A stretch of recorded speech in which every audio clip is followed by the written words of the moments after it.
কিন্তু এই যে প্রধানমন্ত্রী উন্নত তাদের একমাত্র দিনগুলো সমস্ত কথা হচ্ছে এক প্রকার উন্নয়ন করে সমস্ত কথা হচ্ছে বাতিল করে দিয়েছেন।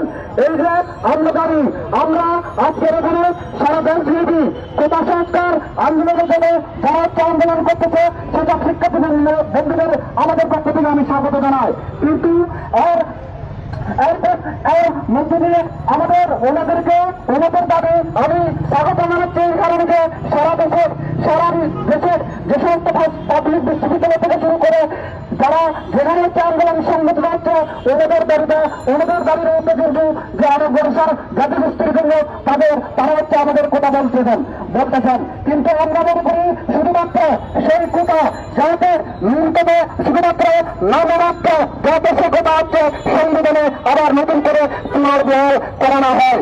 যেহেতু আমরা জানি এখানে সমতলে আমাদের বাংলাদেশে 67টি জেলার মধ্যে এই যে আমাদের 3 জেলা আমাদের পার্বত্য চট্টগ্রামের যে 3 জেলা সেই 3 জেলা কিন্তু বাকি 61টি জেলার মতো হচ্ছে সমাধান নয়। এই কারণে আমি বলছি আমাদের পার্বত্য চট্টগ্রামের শিক্ষা ব্যবস্থা এই যে আমরা কোন পরিবেশ থেকে বেরোচ্ছি কোন পরিবেশ থেকে আজকে আমরা এখানে ঢাকার মতো একটি জায়গায় এই যে শিক্ষা প্রতিষ্ঠানে আমরা করতে হচ্ছি সেটা উন্নত মনে করি।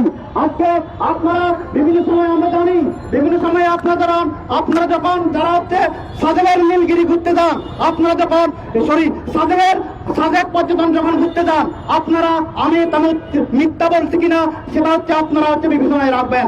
আপনারা যখন সাজেকে ঘুরতে যান এই যে সাজেকের আপনারা ফতেঘাটে যেসব শিশুদের এই যে চকলেট ছুড়ে দিয়ে আসেন সেই শিশুরা কিভাবে পড়ালেখা করছে সেটা কিন্তু আপনাদের মাথায় রাখতে হবে। এই যে আপনারা যদি দেখি আমরা একদম প্রান্তিক অঞ্চলের এখন যদি আমাদের এই যে 5% যে আমাদের কথা ছিল সেই 5% কথা যদি আবার পুনর্বহাল না করা হয় তাহলে আমরা যেমন প্রান্তিক জনগোষ্ঠী থেকে আরো প্রান্তিক হয়ে যাব। তাই আমাদের দাবি হচ্ছে আমাদেরকে প্রান্তিক অবস্থায় রেখে আমাদের শিক্ষা ব্যবস্থাকে এভাবে বেহাল দশায় রেখে কোনোদিন একটি দেশ কোনোদিন হচ্ছে সমানভাবে হচ্ছে এগিয়ে যাইতে পারে না। সুতরাং আমাদের দাবি হচ্ছে আমরা যেহেতু আমরা আমাদের দাবি নিয়ে আজকে এখানে দাঁড়াচ্ছি আমাদের এখানে মুক্তিযুদ্ধের যে 30% কথা সেই দাবি নিয়ে হচ্ছে সমগ্র দাবি নিয়ে হচ্ছে আমাদের কথা বলতে হয়। আমরা জানি আজকের অনেকেই হয়তো ভাবতে পারে যারা আন্দোলন করতেছে তারা মুক্তিযুদ্ধের বিপক্ষে কিন্তু আমি কিন্তু এটা মনে করি না। আমাদের ভাবতে হবে এই প্রশ্নটা আজকে কেন হচ্ছে আজকে প্রাসঙ্গিক। আপনারা জানেন এই যে 24,000 প্রতিযোগিতার যে ভুয়া মুক্তিযোদ্ধা লিস্ট করা হয়েছে তারা ভুয়া মুক্তিযোদ্ধার নাম দিয়ে যারা হচ্ছে সুযোগ সুবিধা নিচ্ছে তাদের দাবি হচ্ছে আমি যতটুকু যেসব ছাত্রদের সাথে কথা বলেছি তাদের দাবি হচ্ছে সেটাই। আমরা মনে করি আজকের বাংলাদেশ স্বাধীনতার 53 বছর এসেও যারা হচ্ছে এই যে এটা খুবই লজ্জার বিষয় আমাদের জন্য লজ্জার বিষয়। বিগত সময়ে যারা সরকার পরিচালনা করেছে আমি ওনাদেরকে বলবো এটা হচ্ছে আমাদের চরম ব্যর্থতা। এটা হচ্ছে বিগত সময়ে যারা সরকার পরিচালনা করেছে তাদের হচ্ছে চরম ব্যর্থতা। আমি ব্যর্থতা বলছি এই কারণে যে আমাদের স্বাধীনতার আজকে 53 বছরে এসেও আমরা এখনো মুক্তিযুদ্ধের সঠিক হিসাব আমরা হচ্ছে গেজার প্রকাশ করতে পারিনি। এটা খুবই লজ্জার বিষয়। আমি আহ্বান জানাবো যারা প্রকৃত মুক্তিযোদ্ধা তারা হচ্ছে সুবিধা পাক। আমাদের দাবি হচ্ছে এটাই। কিন্তু আমরা জানি এই যে আপনারা আজকের পত্রিকা দেখবেন সেখানে হচ্ছে কি লেখা হচ্ছে যুগান্তরে একজন পিতার তার 2 ছেলে সে হচ্ছে মুক্তিযোদ্ধা কিন্তু হচ্ছে তার সার্টিফিকেটে হয়ে গেছে হচ্ছে তার 7 ছেলের মধ্যে 5টি ছেলে হচ্ছে মুক্তিযোদ্ধার হচ্ছে সুবিধা নিয়ে হচ্ছে তারা সুবিধা ভোগ করছে অর্থাৎ ওই বাকি যে 5 জন তারা হচ্ছে নকল ছেলে তার। এই হচ্ছে অবস্থা।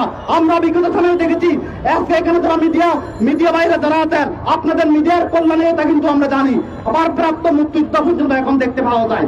আমাদের দাবিটা হচ্ছে যেখানে প্রকৃত মুক্তিযুদ্ধের সংখ্যা নির্ণয় করা হোক যাতে হচ্ছে যারা প্রকৃত দেশপ্রেমে উদ্বুদ্ধ হয়ে যারা দেশকে স্বাধীন করেছিল তারা যাতে প্রকৃত সুবিধা পায়। এখন এই যে আমরা আমাদের দাবি করতেছি এই কারণে যে যেমন ধরেন হচ্ছে এখন প্রতিবন্ধীগুলো আপনারা এই যে যারা আন্দোলন করতেছে সেসব ভাইদেরকে আমি বলতে চাই আপনাদের এই যে স্লোগানের মধ্যে দিয়ে কথা না মেরা একটা কথা আপনারা বারবার স্লোগান দেন।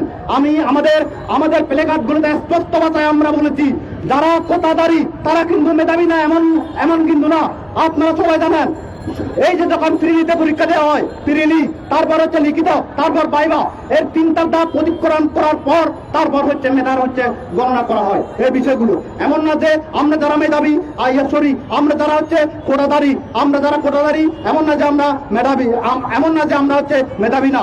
সুতরাং আমাদের এই বিষয়গুলো কোটা সংস্কার করলে এই বিষয়গুলো হচ্ছে মাথায় রাখতে হবে। তা আমরা বারবার দাবি করতে যে আমাদের যে সংখ্যালঘু জাতি সত্তাদের জন্য যে 5% কোটা, আমরা প্রতিনিয়ত সবসময় আমরা বলে আসছি, এই যে একটি দেশের জনগোষ্ঠীকে, একটি দেশের যে আমরা সারা দেশের সমতল বলেন পাহাড়ে বলেন, আমাদের যে 45টি অধিক আমরা যে সংখ্যালঘু জাতিগোষ্ঠী রয়েছি, আমাদের জন্য 5% কোটা যে ছিল সেটা হচ্ছে বাতিল করে দেওয়া হচ্ছে। বরঞ্চ আমরা এই পর্যায়ে এসে আমি আমারও দাবি জানাতে চাই, বরঞ্চ দেশ সমান তালে সমৃদ্ধির পথে এগিয়ে নেওয়ার জন্য বরঞ্চ এই কথা হচ্ছে আরো বৃদ্ধি করার জন্য আমরা দাবি তুলতে পারি। এবং আজকের এই সমাবেশ থেকে বরঞ্চ আমি আরো দাবি জানাতে চাই, যাতে হচ্ছে বিগত সময়গুলোতে আমরা জানি এই যে যখন হচ্ছে 2018 সালে যখন হচ্ছে এই যে কোটা সিস্টেম বাতিল করে দেওয়া হয়, 38তম বিজেল থেকে আমাদের প্রতি বছর যে সমস্ত আমাদের পাহাড় এবং সমতলে সংখ্যালঘু জাতিসত্তার ছাত্ররা প্রতিবছর আমরা 15 থেকে 20 জন আমাদের হচ্ছে বিশেষ পরীক্ষায় হচ্ছে উত্তীর্ণ হতে পারত, কিন্তু বিগত সময়গুলোতে আমরা দেখি গত বছর শুধুমাত্র একজনে হয়েছে। তাই বলে এই না যে হচ্ছে যারা হচ্ছে আগে যারা বিজিএসে উত্তীর্ণ হয়ে যারা বিভিন্ন খেদারে হচ্ছে এখন চাকরিরত রয়েছেন, এমন না যে তারা হচ্ছে মেধাবী ছিল না। স্পষ্ট ভাষায় যে এখানে ঢাকা বিশ্ববিদ্যালয়ে আমরা বিগত সময়ের নজির যদি দেখি, কোটার যারা হচ্ছে আমরা পাহাড়িরা যারা কোটায় ভর্তি হয়, কিন্তু দিন শেষে দেখা যাবে যে আমাদের অনেক পাহাড়ি কিন্তু প্রথম শ্রেণী হচ্ছে প্রথম হয়ে এখানে হয়েছিল এই ঢাকা বিশ্ববিদ্যালয় থেকে। তাই মানে এটা কি প্রমাণ হয় না যে আমরা কোটার যদি সুযোগ পাই, এমনকি হচ্ছে এই কোটার যখন বিশ্ববিদ্যালয়ে আমরা কোটায় ভর্তি হই, সে সময় বিগত সময়ে আমার এক ভাই ছিল হচ্ছে প্রকট চাকমা, সে কিন্তু পালি ডিপার্টমেন্টের ছিল, প্রথম শ্রেণীর এই যে অনার্স এবং মাস্টার্সে প্রথম শ্রেণী প্রথম হয়েছিল। তো আমার এখন প্রশ্ন করতে চাই, যারা মেধার জোরে এখানে ঢাকা বিশ্ববিদ্যালয়ে ভর্তি হয়েছিল তারা কিন্তু যে প্রগত চাকমার সাথে পারে নাই, যে প্রগত চাকমা হচ্ছে কোথায় হচ্ছে ভর্তি হয়েছিল। অর্থাৎ এই যে আমি এই সমস্ত কথাগুলো বলতেছি এই কারণে যে আমরা আমাদের জন্য কোথা কেন প্রয়োজন, পার্বত্য চট্টগ্রামে একজন এই যে কাজী নজরুল সরকারি কলেজের কথা বলেন, যেই সরকারি কলেজে যে পরিমাণ হচ্ছে শিক্ষক থাকার কথা, সেই সরকারি কলেজে শাহবাগের এক বছর শিক্ষক নাই, বেশিরভাগ স্কুলে হচ্ছে আমাদের শিক্ষক নাই। শুধুমাত্র তারা কি করে এই যে বিভিন্ন যে প্রান্তিক অঞ্চল, যে দুর্গম অঞ্চলগুলো যেখানে হচ্ছে স্কুল প্রতিষ্ঠা করার কথা, সরকার সেখানে স্কুল প্রতিষ্ঠা না করে বিভিন্ন ভাবে হচ্ছে আবার যারা হচ্ছে এই যে শিক্ষক যারা নিয়োগ দিচ্ছে, এই যে জেলা পরিষদ, আমরা বারবার দাবি করে আসছি আমাদের ছাত্র সমাজের পক্ষ থেকে